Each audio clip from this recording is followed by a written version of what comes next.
Alright, yo, what's up? Good morning mga ka-adventure. So, nandito tayo sa DRT Bulacan, sa Sitio 8, Barangay Camachin.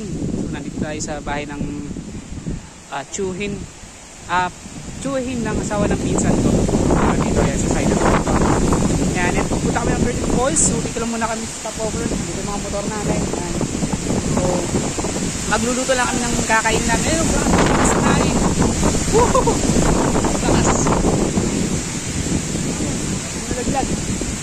Pakalakas ang hangin, grab. Ayan. So, yan. Hintay-hintay lang muna kami. Dahil luto kami ngayon. Ayan. May kaibigan tayo. Halika, halika. Halika, dali. Hello. Hi. Ayan. Kamusta? Ha? Ayan. Oh, ha? Oh. Malakas ang hangin ah. Kamusta? Ito, tingnan mo sarili mo. Halika dito. Huwag mo ako kakagatin. Halika. Dali. Ayan. Good. Ayan.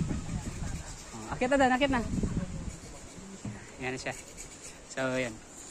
So, mag-iihaw lang kami. And mamaya maliligo na kami sa ilog. Sa falls, 13 falls. Yan. Grabe dito. Apakatarik. Nagulat kami sa daanan. Mabato pala dito. Nabigla kami lahat. So, lugi. Kahit na malaking motor natin, lugi talaga. Mamaya, mga problema kami paano mapakyat dahil mukhang mas mahirap paakyat. Balik. So, yan. Check natin mamaya. So mamaya luto muna kami then para tayo. Yan, alright, so yan. Siya yung mga tigibigan natin ulit. Halika pare. Dali. Yan. Kumusta ka pare? Kumusta? Huwag pamuhin kamay ko, malansa yan. Malansa kamay ko. Ang isda. So ihaw muna tayo.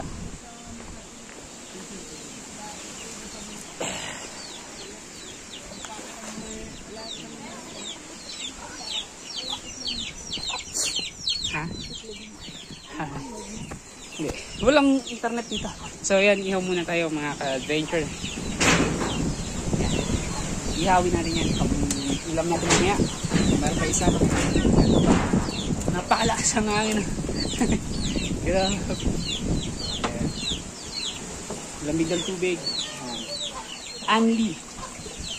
Yan o, tutuloy-tuloy lang dahil sa bundok.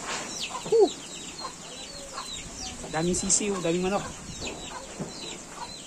Pwede may isip na maalakaan yun.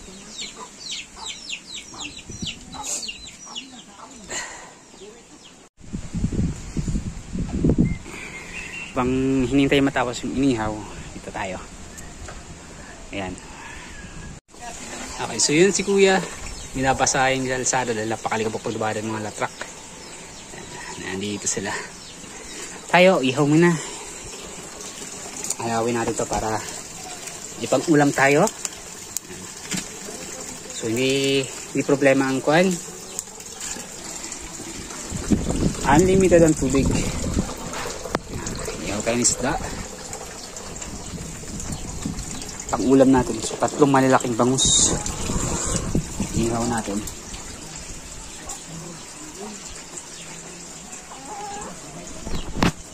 Kuha namin kasi yan.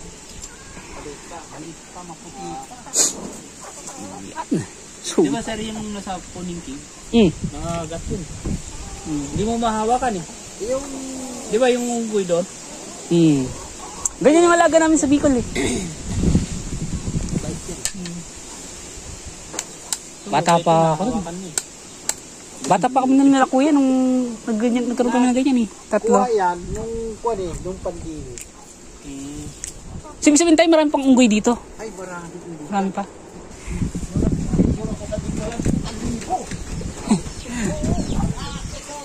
Yan.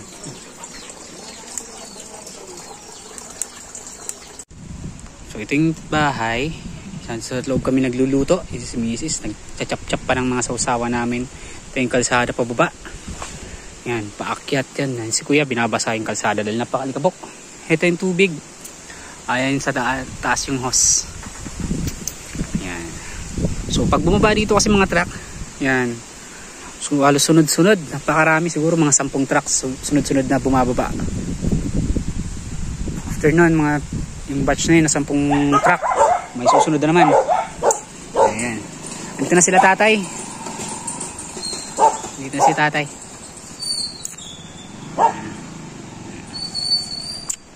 Ayan. So dito sa baba, yung napapagawang bahay. Yan sa part na yung pinapagawa siyang bahay dyan.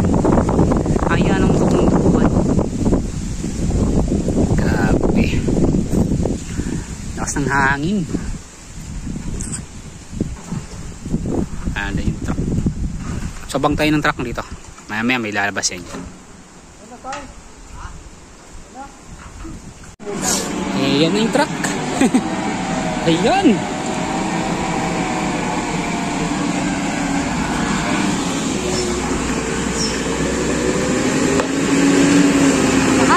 Diba? So ganyan kalaki mga truck bumababa dyan. So maya maya meron na naman yan. 10 sabay-sabay. 10 sunod-sunod. Hindi mo sabay-sabay. Sunod-sunod. Sunod-sunod. Ano oras na tayo pupunta rin? Pakaluto. Alas 10:30. So yan, 10:30 na. Walang internet. Walang signal.